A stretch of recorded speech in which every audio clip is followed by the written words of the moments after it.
إن الحمد لله نحمده ونستعينه ونستغفره ونؤمن به ونتوكل عليه ونعوذ بالله من شرور أنفسنا ومن سيئات أعمالنا من يهد الله فلا مضل له ومن يضلله فلا هادي له فلن تجد له وليا مرشدا ونشهد أن لا إله إلا الله وحده لا شريك له ونشهد أن سيدنا وسندنا وحبيب ربنا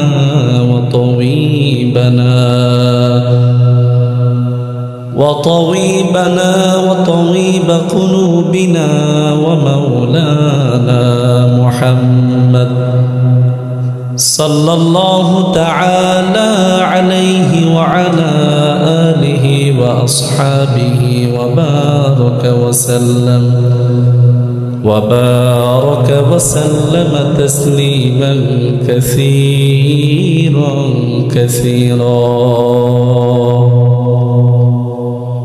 الذي أرسله الله تعالى بالحق بشيرا ونذيرا وداعيا إلى الله بإذنه وسراجا منيرا فقد قال الله تعالى في كلامه المجيد وفي فرقانه الحميد أعوذ بالله من الشيطان الرجيم بسم الله الرحمن الرحيم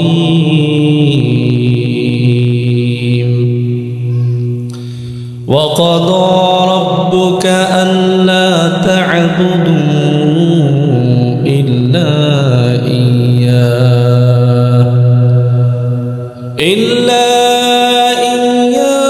وبالوالدين إحسانا قال رسول الله صلى الله عليه وسلم رضا الرب في رضا الوالدين صدق الله العظيم وصدق رسوله النبي الكريم ونحن على ذلك من الشاهدين والشاكرين والحمد لله رب العالمين وقال تعالى إن الله وملائكته يصلون على النبي يا أيها الذين آمنوا صلوا عليه وسلموا تسليما اللهم صل على محبة شغل قولي محمد وعلى آل سيدنا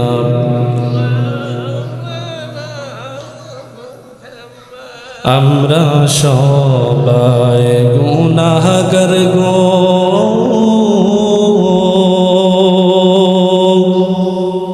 নবীজি আপনায় চিনলাম না তার কারণে রোজ হাসরে আমাদেরকে ভুলেন না। আল্লাহুম্মা সাইয়্যিদিনা মাওলানা মুহাম্মদ ওয়া আলা আলি মাওলানা মুহাম্মদ করনা গিয়া কাদর মন কে আছে তোর আপনা আপন যিনি শুয়ে আছেন ওই যে সোনার মদিনা। আল্লাহুম্মা সাইয়্যিদিনা মাওলানা মুহাম্মদ ওয়া আলা আলি মাওলানা মুহাম্মদ तौहीद की अमाना सीनों में है हमारा आसा नहीं मिटाना नामो निशा हमारा बलगल उला बिकमालिही कशफत दुजा बिजमालिही हसनत जमीउ खसालिही सल्लु अलैहि व आलिहि। मोहब्बते सकले एकटु जिकिर करि ला इलाहा इल्लल्लाह ला इलाहा এই কালিমা পড়বে যারা কাজে লাগবে মরণ বেলা। এই কালিমা মানবে যারা কাজে লাগবে মরণ বেলা। এই কালিমার রৌশনীতে কবর হবে উজালা।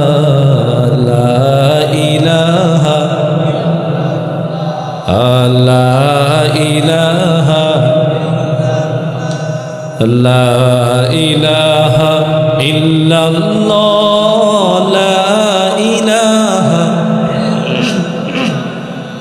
লা ইলাহা আসিয়া বলে এক আল্লাহ ফেরাউন দিল ভীষণ জ্বালা।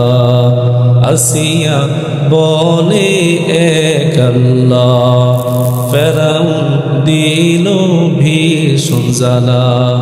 আমার আল্লাহ বলে ও জিবরাইল খুলে দে জান্নাতের তালা। লা ইলাহা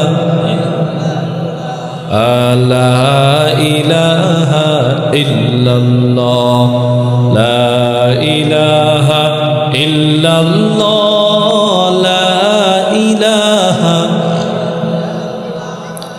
লা ইলাহা ইল্লাল্লাহ লা ইলাহা ইল্লাল্লাহ মুহাম্মাদুর রাসূলুল্লাহ সাল্লাল্লাহু আলাইহি ওয়াসাল্লাম। আমাদেরকে ভালো রাখেন তিনি কে? আজকে এই যে শালিখা গ্রামের অনেক হাজার হাজার মানুষ থেকে আল্লাহ তাআলা আমাদেরকে যাচাই বাছাই করে মাগরিবের সালাতের পর এই আল্লাহর কোরআনের কথা শোনার জন্য, হাদিসের কথা শোনার জন্য, জান্নাতের বাগানে আসার তৌফিক দান করেছেন। সে আল্লাহ পাকের দরবারে শুকরিয়াতে আরেকবার সকলে একবার পড়ছি আলহামদুলিল্লাহ। আমাদেরকে সুস্থ রাখেন কে? বলে আমাদের মতো অনেক মানুষ হসপিটালের বেডের মধ্যে আছে না নাই? আইসিইউতে আছে না নাই? সিসিইউতে, ওটিতে আছে না নাই? তাদের শুধু একটাই চাওয়া এই মুহূর্তে যে দুনিয়ার যে কোনো কিছুর বিনিময় হোক অন্ততপক্ষে আমি সুস্থতা চাই, আর কিছুর দরকার নাই। কিন্তু যখন সুস্থ হয়ে আবার আমাদের মতো ফিরে আসে চাওয়া পাওয়ার কোনো অভাব নাই, ঠিক কিনা বলেন? এই জন্য দুনিয়ার মধ্যে সবচাইতে বড় নিয়ামত হচ্ছে সুস্থতা। আলহামদুলিল্লাহ পড়েন। আমাদেরকে সুস্থ রাখলেন তিনি কে? আরো জোরে বলেন তিনি কে? দেখেন আল্লাহ তাআলা আমাদেরকে কত বেশি নিয়ামত দিয়েছে। এই নিয়ামতের শুকরিয়া যদি আমরা আদায় করি, বলে আমাদের সারাটি জীবন যদি আল্লাহর প্রশংসা শুধু আদায় করি, আল্লাহর প্রশংসাকে আদায় করে শেষ করা যাবে? কখনো শেষ করা যাবে? আমার ভাইয়েরা, পয়গম্বর মুসা নবীর জমানায় এক আল্লাহর বান্দা ছিল, ল্যাংড়া আতুরা। কি ছিল? ল্যাংড়া আতুরা ছিল বলে তার দুটি পা নাই। ওই আল্লাহর বান্দা পয়গম্বর মুসা নবী যখন আল্লাহর সাথে তুর পাহাড়ে তুরে সিনার মধ্যে কথা বলতে যায় আল্লাহর সাথে তুর পাহাড়ের মধ্যে প্রতিমধ্যে দেখা হয়ে গেল এই আতুরা ল্যাংড়া খোড়া লোকটার সাথে। ওই লোকটা মুসা নবীকে বলতে লাগলো, এ পয়গম্বর মুসা তুমি কোথায় যাও, কোথায় যাও? তখন লোকটা বলতে লাগলো, তুমি কোথায় যাও? মুসা নবী বলে তুর পাহাড়ে যাই আল্লাহর সাথে কথা বলার জন্য। সুবহানাল্লাহ। বলে কেমন নবী ছিল? তুর পাহাড়ে দাঁড়ায় আল্লাহর সাথে সরাসরি কথা বলতো। আল্লাহু আকবার। আসতে বলবেন না, জোরে বলবেন। পয়গম্বর মুসা নবী যখন আল্লাহর সাথে কথা বলতে যায়, এই ল্যাংড়া লোকটা বলতে থাকে, এ পয়গম্বর মুসা তুমি আল্লাহকে গিয়ে বলবা, বলে আল্লাহ রাব্বুল আলামিন আমাকে কেন সৃষ্টি করেছেন? বলে আল্লাহ যে আমাকে বানিয়েছেন এই মহত্ত্বটা তো আমি বুঝলাম না, কি কারণে আমাকে বানিয়েছে? পয়গম্বর মুসা নবী বলে, কেন তুমি একথা বলো? তখন আল্লাহর বান্দা বলতে লাগলো যে, হে পয়গম্বর মুসা, আমার দুটি পা নাই। আমার দুটি পা না থাকার কারণে বলে আমি নিজে নিজে একা একা চলতে পারি না।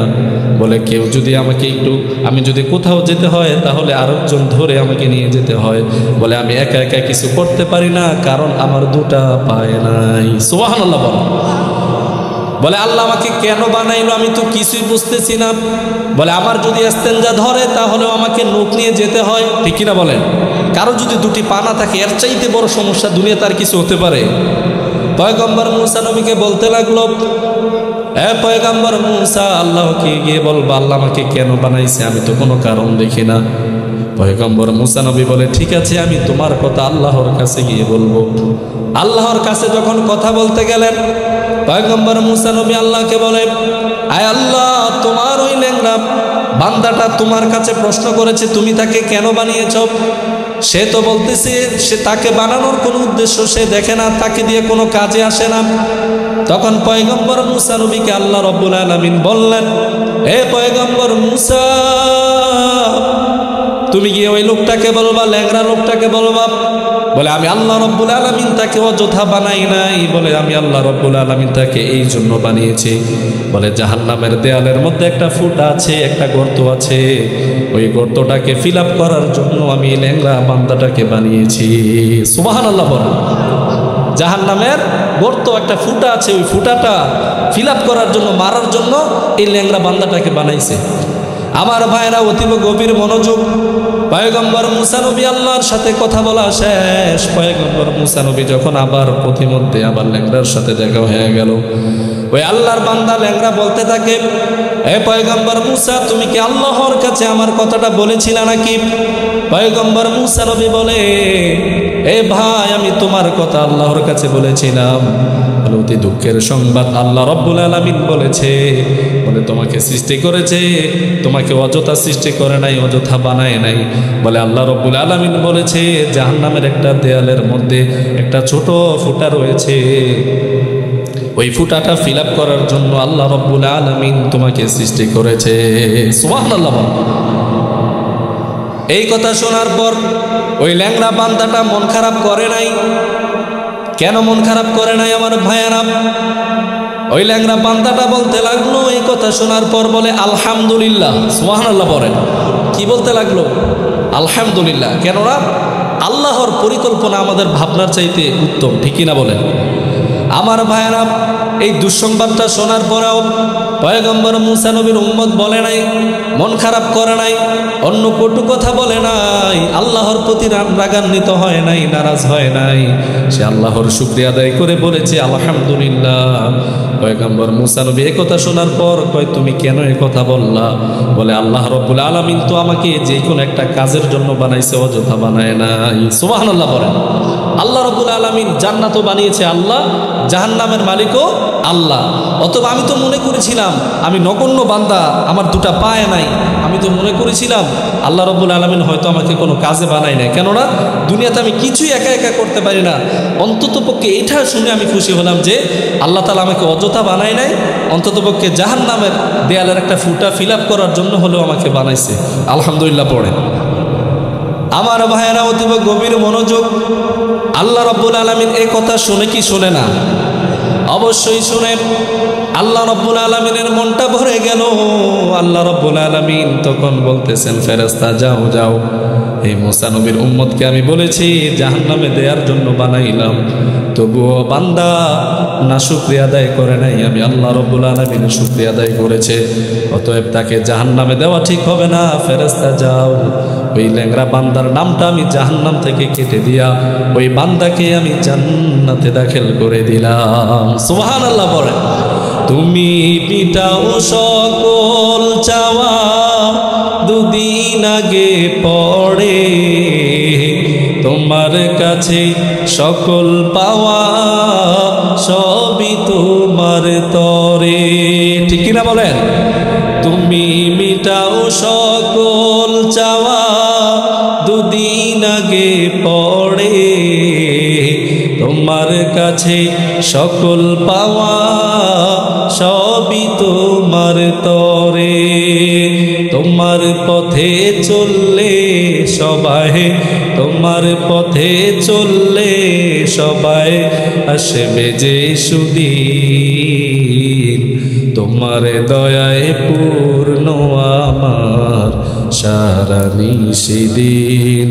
আল্লাহ তুমি দয়ার সাগরে রহমানুর রহিম, তোমার দয়ায় পূর্ণ আমার সারা নিশিদিন। ঠিক কিনা বলেন? এই জন্য বলতেছিলাম আমার ভাইয়েরা, বাবারা, আমার এলাকার মহাব্বতের মানুষ, বেশি বেশি শুকরিয়া আদায় করবো কার? আরো জোরে বলেন কার? আমরা তো মনে করি আমাদের এটা নাই সেটা নাই। হ্যাঁ দেখেন, যদি আমরা যাই আছে শুকরিয়া যদি আদায় করি, নিয়ামত বাড়িয়ে দিবেন তিনি কে? আরো জোরে বলেন তিনি কে? আল্লাহর নামটা যে মুখে নেই, আল্লাহ দেখে কি দেখে না? আমার ভাইয়েরা, হাদিসের মধ্যে এসেছে, এই যে আপনারা মাহফিলের মধ্যে উপস্থিত হলেন, আল্লাহ রাব্বুল আলামিন ফেরেশতাদের নিয়ে আলোচনা করে, আল্লাহ রাব্বুল আলামিন ফেরেশতাদেরকে জিজ্ঞাসা করে, বলে শালিখা ইবতেদায়ী মাদ্রাসার মাঠের মধ্যে এই লাইট জ্বালায়া প্যান্ডেল করে মানুষ কেন বসে আছে? সুবহানাল্লাহ পড়ে। আল্লাহ দেখে কি দেখে না? দেখার পরেও আল্লাহ তাআলা ফেরেশতাদেরকে জিজ্ঞাসা করে বান্দার সাথে মোহাব্বত তৈরি করতেছে। আল্লাহু আকবার বলেন। ফেরেশতাদেরকে জিজ্ঞাসা করে, ও আমার ফেরেশতারা, শালিখা দিনিয়া মাদ্রাসার মাহফিলের মধ্যে এই আল্লাহর বান্দারা কেন বসে আছে? তারা কি চায়? আমার বান্দারা কি চায়? তখন ফেরেশতারা বলে, আয় আল্লাহ, বলে তারা আজকে শালিখা দিনিয়া মাদ্রাসার মাহফিলের মধ্যে বসে বসে কোরআনের আলোচনা শোনে। সুবহানাল্লাহ পড়ে। বলে হাদিসের আলোচনা শোনে। বলে তারা জাহান্নাম থেকে মুক্তি চায়, জান্নাত চায়। আল্লাহু আকবার বলেন। বলে আপনি আল্লাহর ভালোবাসা চায়, আপনি আল্লাহকে পাইতে চায়। ফেরেশতারা যখন এই কথা বলে, আল্লাহ রাব্বুল আলামিন তারপর ফেরেশতাদেরকে বলে, ও আমার ফেরেশতারা, বলে তারা জাহান্নাম থেকে মুক্তি চায়, তারা কি জাহান্নাম দেখছে নাকি? আল্লাহু আকবার বলেন। বলে তারা কি জাহান্নাম দেখছে? তখন ফেরেশতারা বলে, না আল্লাহ, তারা তো জাহান্নাম দেখে নাই। আল্লাহু আকবার বলেন। আবার বলে, আয় আল্লাহ, আপনার বান্দারা তারা জান্নাত পেতে চায়, বলে তারা কি জান্নাত দেখছে? কয় না, দেখে নাই। আল্লাহু আকবার বলেন। আবার বলে তারা আমি আল্লাহকে পেতে চায়, আমি আল্লাহর ভালোবাসা পেতে চায়, তারা কি আমি আল্লাহকে দেখছে নাকি? ফেরেশতারা বলে, আয় আল্লাহ, তোমাকে দেখে নাই, জান্নাতও দেখে নাই, জাহান্নামও দেখে নাই, বলে তোমার নবীকেও দেখে নাই, ফেরেশতা কাউকে দেখে নাই, তবুও তারা না দেখে তুমি আল্লাহ, জান্নাত, জাহান্নাম সব কিছুকেই তারা বিশ্বাস করেছে। সুবহানাল্লাহ বলে। তখন আল্লাহ রাব্বুল আলামিন ফেরেশতাদেরকে ডাক দিয়ে বলে, ও আমার ফেরেশতারা, যাও, বলে দিনিয়া মাদ্রাসার মাহফিলের মধ্যে যতটা মানুষ বসে আছে তাদেরকে সুসংবাদ জানায় দাও। বলে কি সুসংবাদ? তখন আল্লাহ রাব্বুল আলামিন বলে দিনিয়া মাদ্রাসার মাহফিলে যতটা মানুষ বসে আছে তাদেরকে জানায় দাও, বলে আমি আল্লাহ রাব্বুল আলামিন তারা জাহান্নাম দেখে নাই, বলে যেহেতু বিশ্বাস করেছে তাদেরকে আমি আল্লাহ জাহান্নাম থেকে মুক্ত করে দিলাম। সুবহানাল্লাহ বলে। আমার ভাইরা, তারপর আল্লাহ রাব্বুল আলামিন বলে তারা জান্নাত দেখছে নাকি, বলে না দেখে নাই। বলে যাও, আমি আল্লাহ রাব্বুল আলামিন এই মাহফিলের মধ্যে বসার কারণে আমি আল্লাহ রাব্বুল আলামিন তাদেরকে জান্নাতের সুসংবাদ দিয়ে দিলাম। সুবহানাল্লাহ বলে। দেখেন, হ্যাঁ, এই যে আজকে এখানে যারা আছি, বলে শালিখা গ্রামের যে দিনিয়া মাদ্রাসার মহল্লার যারা মানুষ আছে সবাই যদি এখানে আসতো এই মাঠটা ফিল আপ হয়ে যেত। জোরে বলেন ঠিক কিনা? অতএব আজকে একটা ফজিলতময় এত বড় একটা জান্নাতের বাগান থেকে যারা মাহরুম থাকলো, আমরা দোয়া করি আল্লাহ রাব্বুল আলামিন তাদের সকলকে এই মাহফিলের মধ্যে আসার তৌফিক দিক। জোরে বলেন আমিন। আরো জোরে বলেন আমিন। এই মাহফিলের মধ্যে গত বছর অনেকেই ছিল, কিন্তু এই বছর আজকে নাই, আছে না নাই বলেন? আবার আমরা এই বছর যারা আছি, এমনও হতে পারে আগামী বছর আস্তে আস্তে আমাদের মধ্য থেকে কেউ না কেউ কবরে চলে যেতে হবে, ঠিক কিনা বলেন? অতএব আল্লাহ রাব্বুল আলামিন আমাদেরকে যে হায়াতে তয়্যিবা নেক হায়াত দান করেছেন, এই জন্য আরেকবার শুকরিয়া তার করছি, আলহামদুলিল্লাহ। আমি আপনাদের সামনে একটি বিষয়ভিত্তিক নিয়ে আলোচনা করব, ভূমিকা আর কথা বাড়াবো না। বিষয়ভিত্তিক আলোচনা করতে হবে প্রতিটা বক্তাকে, প্রতিটা আলোচকদেরকে। বিষয়ভিত্তিক আমি আপনাদের সামনে একটা বিষয় নিয়েছি, সেটা হচ্ছে মা বাবার খেদমত। জোরে বলেন কি? মা বাবার খেদমত করার দরকার আছে না নাই? দেখেন, এই মা বাবা আমাদেরকে কত কষ্ট করে লালন পালন করেছে, যে মা বাবার কারণে আমরা আজকে এই দুনিয়ার মুখ দেখলাম। শুধু তাই নয়, দুনিয়ার মুখ দেখায় তো শেষ না, 3-4 বছর হ্যাঁ আমাদেরকে মা কত কষ্ট করেছে। তারপরে 10-12 বছর 18 বছর যুবক হওয়া পর্যন্ত, বুঝবান হওয়া পর্যন্ত মা বাবা আমাদের জন্য অক্লান্ত পরিশ্রম করেছে। জোরে বলেন ঠিক কিনা? এই মা বাবার খেদমত করা দরকার আছে না নাই? আমার ভাইয়েরা, কোরআনে কারিমের 17 নম্বর সূরা বানী ইসরাঈলের 30 নম্বর আয়াতে আল্লাহ রাব্বুল আলামিন বলেন, ওয়াকাদা রাব্বুকা আল্লা তা'বুদু ইল্লা ইয়্যাহু ওয়া বিল ওয়ালিদাইনি ইহসানা। আল্লাহ রাব্বুল আলামিন বলেন, আল্লাহ রাব্বুল আলামিনের পক্ষ থেকে অর্ডার, বলে তোমরা আমি আল্লাহ ছাড়া অন্য কারো ইবাদত করবা না। আল্লাহ ছাড়া কারো ইবাদত করা যাবে? আল্লাহ ছাড়া কারো কোনো ইবাদত করা যাবে? বলে মাজারে গিয়ে সেজদা দেওয়া যাবে? কোনো খাজা বাবা, পীর বাবাকে সেজদা দেওয়া যাবে? আল্লাহ রাব্বুল আলামিন বললেন, ওয়া'বুদুল্লাহা ওয়া লা তুশরিকু বিহি শাইআ। আল্লাহ রাব্বুল আলামিন বলে দুনিয়ার মধ্যে যারা শিরক করে, ওই যারা শিরিক করে আল্লাহর সমকক্ষ কাউকে মনে করে, আল্লাহ রাব্বুল আলামিন বলে শিরিককারীদেরকে আল্লাহ তাআলা কখনো ক্ষমা করেন না। পড়েন নাউজুবিল্লাহ। শিরিক কি? শিরিক মানে আল্লাহর মতো কেউ আছে এটা মনে করা। আল্লাহর মতো কেউ আছে না। লা তুশরিক বিল্লাহ, আল্লাহর সাথে শিরিক করা যাবে না। আল্লাহর মতো কেউ নাই। আল্লাহ হচ্ছে তিনি এক। আল্লাহ হচ্ছে কি? আমার ভাইয়েরা, সূরা বানী ইসরাঈলের 23 নম্বর আয়াতে আল্লাহ রাব্বুল আলামিন বললেন, এ দুনিয়ার মানুষ, তোমরা শুধু আমি আল্লাহর ইবাদত করবা, আমি আল্লাহ ছাড়া আর কারো ইবাদত করবা না। 1 নম্বর পয়েন্ট।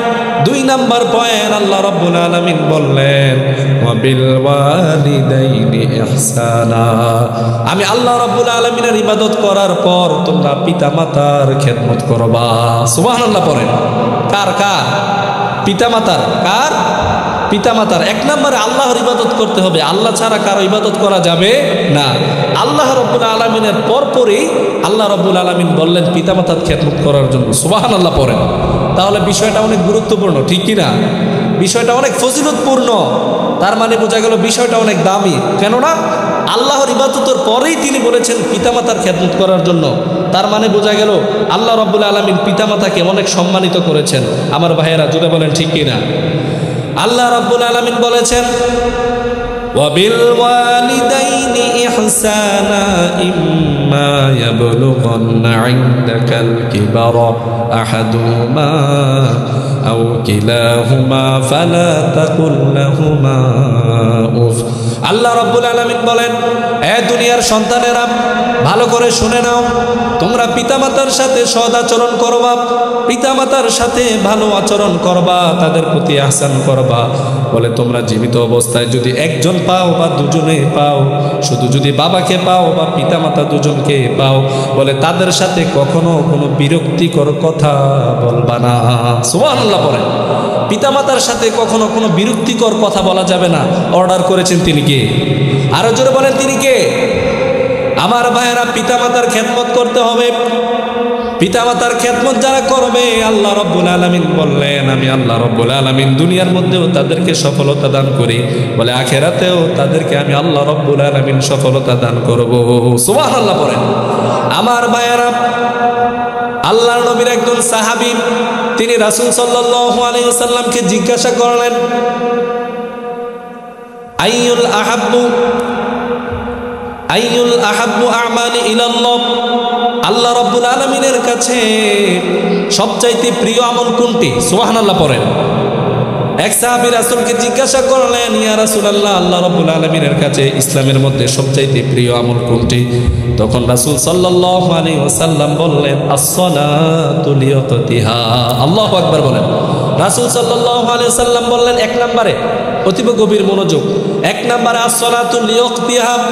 রাসূল সাল্লাল্লাহু আলাইহি ওয়াসাল্লাম বললেন, ইসলামের মধ্যে আল্লাহর কাছে সবচাইতে প্রিয় আমল হচ্ছে সময় মতো 5 ওয়াক্ত নামাজ আদায় করা। সুবহানাল্লাহ বলেন। তারপরে সাহাবী জিজ্ঞাসা করলেন, সুম্মা আইয়ুন, অতঃপর কি? তখন রাসূল সাল্লাল্লাহু আলাইহি ওয়াসাল্লাম বললেন, সুম্মা বিররুল ওয়ালিদাইন, বলে আল্লাহর কাছে ইসলামের মধ্যে দ্বিতীয় নম্বরে সবচাইতে প্রিয় আমল হচ্ছে পিতামাতার খেদমত করা। সুবহানাল্লাহ বলেন। দেখেন, কোরআনের মধ্যে আল্লাহ রাব্বুল আলামিন বলেছেন আল্লাহর পরে পিতামাতার খেদমত করার জন্য। সাহাবী জিজ্ঞাসা করলেন, ইয়া রাসূলুল্লাহ, ইসলামের মধ্যে সবচাইতে প্রিয় আমল আল্লাহর কাছে কোনটি? রাসূল বললেন, আস-সালাতু লিওয়াক্তিহা, ইসলামের মধ্যে আল্লাহর কাছে সবচাইতে প্রিয় আমল হচ্ছে সময়মুক্ত 5 ওয়াক্ত নামাজ পড়া। তারপরে সাহাবী জিজ্ঞাসা করলেন, সুম্মা আইয়ুন, অতঃপর কি? তখন রাসূল সাল্লাল্লাহু আলাইহি ওয়াসাল্লাম বললেন, সুম্মা বিররুল ওয়ালিদাইন, আল্লাহর কাছে ইসলামের মধ্যে দ্বিতীয় নম্বরে সবচাইতে প্রিয় আমল হচ্ছে পিতামাতার খেদমত করা। সুবহানাল্লাহ পড়েন। আমার ভাইয়েরা, পিতামাতার খেদমত করা দরকার আছে না নাই? আমার ভাইয়েরা, শুধু তাই নয়, পিতামাতার খেদমত যারা করবে, রাসূল সাল্লাল্লাহু আলাইহি ওয়াসাল্লাম বললেন, পিতামাতার যার জন্য দোয়া করে আল্লাহ রাব্বুল আলামিন সঙ্গে সঙ্গে দোয়াকে কবুল করে নেয়। সুবহানাল্লাহ বলেন। বলে পিতামাতা যদি সন্তানের জন্য আল্লাহর কাছে 2টা হাত বাড়ায় দেয় আর যদি বলতে থাকে, আল্লাহ আমার সন্তানকে আপনি বিপদ থেকে বাঁচায়া দেন, এই কথা বলতে দেরি আল্লাহ রাব্বুল আলামিনের দরবারে দোয়া পৌঁছতে কোনো দেরি হয় না। সুবহানাল্লাহ বলেন। বলে আমাদের আপনাদের দোয়ার মাঝে পর্দা থাকে, কিন্তু রাসূল সাল্লাল্লাহু আলাইহি সাল্লাম হাদিসের মধ্যে বললেন, 3 জন ব্যক্তি এমন আছে যাদের দোয়া আল্লাহর কাছে ডাইরেক্ট কবুল হয়। সুবহানাল্লাহ পড়েন। কয়জন? একটু কথা বলেন, কয়জন? 3 জন ব্যক্তি এমন আছে যাদের দোয়া সরাসরি আল্লাহর দরবারে কবুল হয়ে যায়, কোনো পর্দা থাকে না, কোনো বাধা থাকে না। 1 নাম্বার হচ্ছে পিতামাতা। সুবহানাল্লাহ পড়েন। 1 নম্বরে পিতামাতা যদি কোনো দোয়া করে, আল্লাহ রাব্বুল আলামিন সঙ্গে সঙ্গে পিতামাতার দোয়াকে কবুল করে নেয়। সুবহানাল্লাহ পড়েন। 2 নম্বরে মুসাফির ব্যক্তি, কোন মুসাফির যদি কারোর জন্য দোয়া করে, আল্লাহ রাব্বুল আলামিন মুসাফির ব্যক্তিকে দোয়া কবুল করে নেয়। 3 নাম্বার ওই ব্যক্তির দোয়া কবুল করে যে হচ্ছে মাজলুম, অর্থাৎ বিনা অপরাধে যদি কাউকে আমরা অত্যাচার করি, বলে বিনা অপরাধে বাংলাদেশের অনেক মানুষকে কষ্ট দেয়, আছে না নাই? জেলখানার মধ্যে আটক করে বছরকে বছর পচায় মারে, আছে না নাই? কোনো মামলা নাই, হামলা নাই, কোনো দোষ নাই, ত্রুটি নাই, শুধু ফাও কারণে জেলখানার মধ্যে অনেক, শুধু সাধারণ মানুষ নয়, আলেম ওলামাকেও ধরে রাখছে, এরকম মানুষ বাংলাদেশের মধ্যে আছে না নাই? আমার ভাইয়েরা, এই মাজলুম ব্যক্তি যদি আল্লাহর কাছে দোয়া করে আর যদি বলে, আল্লাহ এই তোমার বান্দা আমাকে বিনা কারণে বিনা দোষে আমাকে কষ্ট দিয়েছে, আমাকে জেল কাটিয়েছে, বলে আমাকে মামলা দিয়েছে। অনেক মানুষ আছে 1 থেকে 2 হলে মামলা দেয়, আছে না নাই? এই ধরনের মানুষ সমাজের মধ্যে আছে না নাই? আহা, দেখেন এই মাজলুম ব্যক্তি, এই জুলুম করছেন আপনি তাকে, সে যদি আল্লাহর কাছে আপনার নামে নালিশ দেয়, সঙ্গে সঙ্গে দোয়া কবুল করে নেয়, তিনি কে? আরো জোরে বলেন, তিনি কে?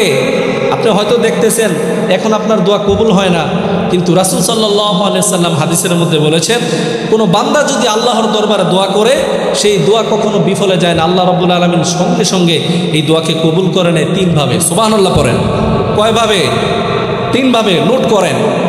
1 নাম্বার হচ্ছে, কোনো মানুষ যদি দোয়া করে, বলতেছিলাম 3 ব্যক্তির দোয়া আল্লাহর দরবারে সরাসরি কবুল হয়ে যায়, এটার কোনো পর্দা থাকে না। আবার অন্য হাদিসে রাসূল সাল্লাল্লাহু আলাইহি সাল্লাম বললেন, কোনো মানুষের দোয়াই বিফলে যায় না, সব দোয়াকে আল্লাহ কবুল করে নেয়। সুবহানাল্লাহ পড়েন। আমরা দোয়া করে, আল্লাহ অমুক বিপদ থেকে আমাকে উদ্ধার করে দেন, কিন্তু আমরা দেখতেছি উদ্ধার হই না। কিন্তু এই দোয়াটা আল্লাহর দ্বারা কবুল হয়ে গেছে বলে কিভাবে? কোনো মানুষ যদি কোনো দোয়া করে, 1 নম্বরে দেখবেন সরাসরি কবুল হলে আপনি বুঝতে পারবেন। 2 নম্বরে আল্লাহ রব্বুল আলামিন এই দোয়ার বিনিময়ে আল্লাহ রব্বুল আলামিন বলে আজকে দোয়া করেছেন, এমন হতে পারে 1 সপ্তাহ, 15-20 দিন, 1 মাস, 2 বছর পর কোনো দুর্ঘটনা থেকে দোয়ার কারণে আল্লাহ আপনাকে বাঁচাইয়া দিছে। সুবহানাল্লাহ বলেন।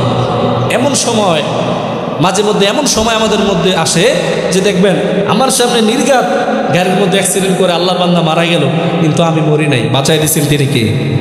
তো আরো জোরে বলেন তিনি কে? আমার ভাইয়েরা 3 নাম্বার পয়েন্ট বলে কোন মানুষের দোয়া বিফলে যায় না। রাসূল সাল্লাল্লাহু আলাইহি ওয়াসাল্লাম হাদিসের মধ্যে বলেন, বলে কিয়ামতের ময়দানে যখন মানুষের হিসাব হবে, বিচার হবে, এই বান্দার আমলনামা খুঁজে দেখবে সব আমল শেষ, কোনো আমল নাই। একজনকে গালি দিছে, আমল দিয়ে দিছে শেষ। একজনের থেকে হকদার ছিল, হ্যাঁ, তার জমি মেরে দিছেন, তার অর্থ সম্পদ মেরে দিছেন। এইরকমভাবে মানুষের আমল থেকে, অর্থাৎ আপনার আমল থেকে দিতে দিতে দিতে দিতে সব আমল শেষ। হঠাৎ করে একজন ফেরেশতা ভেসে উঠবে, দেখবে অনেক আমল, অনেক আমল। সুবহানাল্লাহ পড়েন। বান্দা তখন আশ্চর্য হয়ে জিজ্ঞাসা করবে, এ ফেরেশতা, আমল কোত্থেকে আসলো? আমি তো আমল করি নাই। তখন ফেরেশতা আল্লাহর বান্দাকে ডাক দিয়ে বলবে, বান্দা, দুনিয়ার জমিনে তুমি শালিখা দিনিয়া মাদ্রাসার মাহফিলের মধ্যে বসে বসে আল্লাহর দরবারে দোয়া করেছিলা। সুবহানাল্লাহ পড়েন। ওই দোয়াটা হয়তো আল্লাহ রাব্বুল আলামিন ওই সময় কবুল করে নাই, কিন্তু এই দোয়ার বিনিময়ে কিছু নেক আমল, সওয়াব আল্লাহ রাব্বুল আলামিন তোমার আমল নামে লিখে দিয়েছে। এই নাও তোমার আমল। আরো জোরে বলেন সুবহানাল্লাহ। এই জন্য আমার ভাইরা বলতেছিলাম, কোন আল্লাহর বান্দা যদি পিতামাতার খেদমত করে, পিতামাতা যদি খুশি হয়ে, ওই পিতামাতা যদি খুশি হয়ে সন্তানের জন্য দোয়া করে, আল্লাহ রাব্বুল আলামিন সন্তানের দোয়াকে সঙ্গে সঙ্গে কবুল করে নেয়। সুবহানাল্লাহ পড়েন। আমার ভাইয়েরা অতীব গভীর মনোযোগ। বলে একজন আল্লাহর বান্দা ছিল, সে ছিল অনেক কামেল। এই আল্লাহর বান্দা ওলি কামেল ছিল, যার নাম ছিল বাইজিদ বুস্তামি রহমাতুল্লাহি আলাইহি। তার নাম কি ছিল? বাইজিদ বুস্তামি রহমাতুল্লাহি আলাইহি। আমার ভাইয়েরা, বাইজিদ বুস্তামি রহমাতুল্লাহি আলাইহি তিনার মা একদিন রাতে অসুস্থ। হঠাৎ করে বাইজিদ বুস্তামিকে হঠাৎ করে গভীর রাতে বলতে লাগলো, হে বাইজিদ বুস্তামি, আমি তোমার মা অসুস্থ, যাও যাও, বলে তুমি আমার জন্য কলস থেকে 1 গ্লাস পানি নিয়ে আসো। 1 গ্লাস পানি নিয়ে আসো। বাইজিদের মা অসুস্থ হয়ে বিছানায় শুয়ে আছে। বাইজিদকে যখন এই অর্ডার দিলেন, তখন বাইজিদের মা অর্ডার দেওয়ার কারণে সঙ্গে সঙ্গে বাইজিদ 1 গ্লাস পানি আনার জন্য গেলেন। পাত্র থেকে পানি এনে যখন তার মায়ের কাছে এনেন, এসে দেখে বাইজিদের মা পানি না খেয়ে আবার ঘুমাই গেছে। সুবহানাল্লাহ পড়ে। পানি বলছে যে, সন্তান, 1 গ্লাস পানি আনো আমার জন্য, আমি তোমার মা, আমার পানি তৃষ্ণা পেয়েছে। বাইজিদ বুস্তামি রহমাতুল্লাহি আলাইহি পানি আনার জন্য গেলেন, এসে দেখে তার মা আবার ঘুমাই গেছে। সুবহানাল্লাহ পড়ে। এখন বাইজিদ বুস্তামি রহমাতুল্লাহি আলাইহি বড় টেনশনে পড়ে গেলেন। তিনি ভাবতে লাগলেন যে মা আমাকে বলেছে পানি আনার জন্য, এখন আমি পানি আনলাম, এসে দেখি মা আবার ঘুমায় গেছে। বলে বাইজিদ বুস্তামি রহমাতুল্লাহি আলাইহি কি করবে ভেবে পায় না, ভেবে পায় না। সে একবার ভাবে যে মাকে ডাক দেই, কেননা মার পানি তৃষ্ণা পেয়েছে। আবার ভাবে, হায় রে, আমি যদি আমার মাকে ঘুম থেকে জাগ্রত করি, তাহলে না জানি আমার মা আমার প্রতি কষ্ট পায়। সুবহানাল্লাহ পড়েন। এইরকম একবার ভাবে ডাক দেই, আরেকবার ভাবে না ডাক দেই না। এইরকম ভাবতে ভাবতে ভাবতে ভাবতে ফজরের সময় হয়ে গেল। আমার ভাইয়েরা অতীব গভীর মনোযোগ। দেখেন বাইজিদ বুস্তামি রহমাতুল্লাহি আলাইহি মায়ের কত বড় পাগল ছিল, কত বড় পাগল ছিল। আমার ভাইয়েরা এইরকম ভাবতে ভাবতে ভাবতে ভাবতে ফজরের সময় হয়ে গেল। হঠাৎ করে বাইজিদ বুস্তামি রহমাতুল্লাহি আলাইহির মায়ের ঘুম ভেঙে গেল। ঘুম যখন ভেঙে যায়, বাইজিদ বুস্তামি রহমাতুল্লাহি আলাইহির মা দেখে বলে তার সন্তান এখনো পানি নিয়ে গ্লাস হাতে নিয়ে দাঁড়িয়ে আছে। সুবহানাল্লাহ পড়ে। বাইজিদের মা যখন ঘুম থেকে জাগ্রত হলো, তখন বাইজিদের মা ডাক দিয়ে বলল, সন্তান, বলে সেই কখন তোমাকে বলেছিলাম 1 গ্লাস পানি আনার জন্য, এখন পর্যন্ত তুমি পানি নিয়ে দাঁড়িয়ে আছো। সন্তান, তুমি কেন আমাকে ডাক দাও নাই? তুমি যদি আমাকে ডাক দিতারে সন্তান, বলে আমি তোমার পানিটা নিয়ে খেয়ে ফেলতাম, তারপরে তোমাকে ঘুমানোর জন্য বলতাম। বলে সন্তান, তুমি আমাকে কেন ডাক দাও নাই? সে কখন বলেছি, এখনো দেখি তুমি দাঁড়িয়ে আছো। তখন বাইজিদ বুস্তামি রহমাতুল্লাহ আলাইহি ডেকে বললেন, মা আপনি আমাকে বলেছিলেন এক গ্লাস পানি আনার জন্য, আমি পানি আনার পর দেখি মা আপনি আবার ঘুমিয়ে গেছেন, এই জন্য মা আমি আপনাকে ডাক দেই নাই। যদি ডাক দিয়ে আপনি যদি আমার প্রতি কষ্ট পান, আপনি যদি আমার প্রতি বেরাজি হন, বেখুশি হন, বেজার হন, এই জন্য আমি বুস্তামি আপনাকে ডাক দেই না। তখন বাইজিদ বুস্তামি রহমতুল্লাহি আলাইহির মা আল্লাহর কাছে দুইটা হাত তুলে দোয়া করতে লাগলেন, বলতে লাগলেন, আল্লাহ আমার বাইজিদকে আপনি একজন ওলি বানায়া দেন। ওই বাইজিদ বুস্তামি রহমতুল্লাহি আলাইহির মা আল্লাহর কাছে দোয়া করতে দেরি আল্লাহ রব্বুল আলামিন বাইজিদ বুস্তামি রহমতুল্লাহি আলাইহির মায়ের দোয়া কবুল করে বলে বাইজিদ বুস্তামি রহমতুল্লাহি আলাইহিকে জমানার শ্রেষ্ঠ ওলি বানায়া দিলেন। সুবহানাল্লাহ করেন।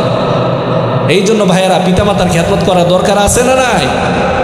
এই জন্য বলতেছিলাম বাইজিদ বুস্তামি রহমতুল্লাহি আলাইহি তার মায়ের কথা রক্ষা করেছে, এইরকম ভাবে আমাদেরকেও মায়ের কথা শোনার দরকার আছে না নাই? আহা, সেই মা, এই যে শালিকা কবরস্থান, সে কোথায় ধরতে গেলে এখান থেকে 1 মাইল দূরে দিয়ে আসলাম মরার পর, সেই যে কবে গেছি আর কবে গেছি এখন আর মনে নাই। এইরকম সন্তান আমাদের আছে না নাই? মাকে কবে শোয়াই দিলাম, বাবাকে কবে শোয়াই দিলাম, বাবার কবরে একটু যাওয়ার মতো সুযোগ আমাদের হয় না। নাউজুবিল্লাহ পড়েন। পিতামাতার কবরের পাশে গিয়ে তাদের জন্য যে একটু সূরা ফাতিহাটা পড়ে দোয়া করব, সেই সুযোগটা আমাদের হয় না। কেননা দুনিয়াতে আমাদের অনেক কাজ। জোরে বলেন ঠিক কি না? আপনিও যখন ইন্তেকাল করবেন আপনার সন্তানেরও তখন অনেক কাজ থাকবে। কাজেই আপনি যদি আপনার পিতামাতার জন্য দোয়া করেন, কবরের পাশে যান, আপনি মারা গেল আপনার সন্তান আপনার কবরের পাশে যাবে। জোরে বলেন ঠিক কি না? এই জন্য আমার ভাইয়েরা, পিতামাতার সাথে যদি কোনো আল্লাহর বান্দা সদাচরণ করে, পিতামাতার খেদমত করে, তাহলে আল্লাহ রব্বুল আলামিন দুনিয়াতেও বান্দাকে সফল বানায়া দেয়, বলে আখিরাতেও বান্দাকে আল্লাহ রব্বুল আলামিন সফল বানায়া দেয়। সুবহানাল্লাহ পড়েন। এই তো গেল পিতামাতার খেদমত করলে কি হবে। তবে দেখেন, আমরা অনেকেই আছি পিতামাতার কথা শুনি না, তাদের সাথে গাড়তেরামি করি, গাড্ডা পাক দিয়ে আসে না নাই? এখন তো সন্তান মানুষ করা বড় কষ্টসাধ্য হয়ে গেছে। হ্যাঁ, এখন সন্তানেরা পিতামাতার কথা শোনে না, ঠিক কিনা বলেন? সন্তানেরা পিতামাতার কথা শোনে না, কেননা এখন এমন একটা ট্রেন্ডিং চলে আসছে, এমন একটা ট্রেন্ডিংয়ের সময় চলতেছে যে পিতামাতা কেন তাদেরকে প্রসব করলো বা জন্ম দিল, এই জন্য পিতামাতা তাদের কাছে জিম্মি। নাউজুবিল্লাহ পড়েন। একবার আমার মনে আছে যে আমি একবার এরকম থেকে সিনজি করে আমাদের শালিখাতে আসতেছিলাম, এক আল্লাহর বান্দি, নাম বলার দরকার নাই, তাকে আমি চিনি, ওই সন্তানটাকেও চিনি।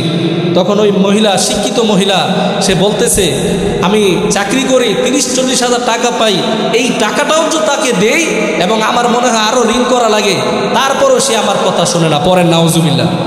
তো বলে এখন মানুষ জিজ্ঞাসা করতেছে, সিনজিতে আরও যারা ছিল, তো বলে এখন কি করতে চান? এখন তাকে কিছু টাকা দিয়ে হলে বিদেশ পাঠাই দিতে চাই, যেন মানুষ সমাজ নিয়ে মানুষের মধ্যে আমি চলাফেরা করতে পারি, কেননা আর নচে তার বেজ্জতির কারণে মনে হয় যেন দেশ থেকে আমাকে ত্যাগ করতে হবে। পরের নাউজুবিল্লাহ। এই ধরনের যুবক সন্তান সমাজের মধ্যে আছে না নাই?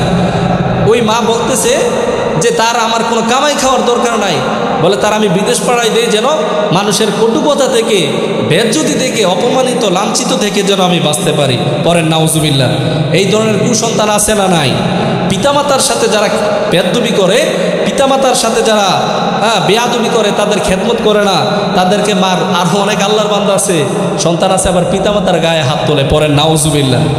আরে ভাই, হাত তো দূরের কথা, আল্লাহ রাব্বুল আলামিন বলছেন ওয়াসাইনাল ইনসানা বিওয়ালিদাইহি ইহসানা। আল্লাহ রাব্বুল আলামিন বলেন, এখানে ইমানদার বেঈমান সবাইকে বলেছে, আল্লাহ তাআলা শুধু ইমানদারদেরকে বলে নাই। আল্লাহ রাব্বুল আলামিন বলেন দুনিয়াতে যত মানুষ আছে, এবার সে যেই কোনো ধর্মের হোক, আমি ওই সন্তানকে অর্ডার দিচ্ছি যে তোমরা পিতামাতার সাথে সৎ আচরণ করো। সুবহানাল্লাহ পড়েন। আর ইহসান করো পিতামাতার সাথে। ইহসান মানে কি? ইহসান মানে বোঝেন, ইহসান হচ্ছে আপনার জন্য কেউ 1 টাকার করছে, আপনি তার জন্য 2 টাকার করা, এটা হচ্ছে কি? ইহসান। অর্থাৎ যতটুকু করছে আর বাড়ায়া করা। সুবহানাল্লাহ পড়েন। আর ইনসাফ হচ্ছে 1 টাকার করছে 1 টাকার করা, এটা হচ্ছে কি? ইনসাফ। কিন্তু আমাদের মধ্যে তো ইহসান দূরের কথা, ইনসাফে নাই। নাউজুবিল্লাহ পড়েন। আমার ভাইয়েরা, ওই পিতামাতা আমাদের জন্য কত কষ্ট করেছে। এই শীতকালে আমি যখন ছোট ছিলাম, আপনি যখন ছোট ছিলেন, বলে আপনি যখন এই মায়ের সাথে ঘুমিয়েছেন, বলে এই শীতকালে আপনি প্রস্রাব করে দিয়েছেন। ওই প্রস্রাব করে দেওয়ার পর হঠাৎ করে গভীর রাতে মার ঘুম ভেঙে যায়, মা খেয়াল করে দেখে আমার শিশু সন্তান প্রস্রাব করে দিয়েছে। এক নয় প্রস্রাবের মধ্যে যদি সন্তান শুয়ে থাকে, সারা রাত শুয়ে থাকে, তাহলে আমার বান্দা, আমার এই ছোট শিশুটার ঠান্ডা লেগে যাবে। যার জন্য মা এই গভীর রাতে আরামের ঘুমকে হারাম করে ওই মা খেতা পাল্টায়, পোশাক আশাক পাল্টায়, আবার নতুন বিছানা আপনাকে বিছায়া দেয়। সুবহানাল্লাহ বলেন। এই কাজ মা ছাড়া আর কেউ করবে না। আমার ভাইয়েরাও অতীব গভীর মনোযোগ।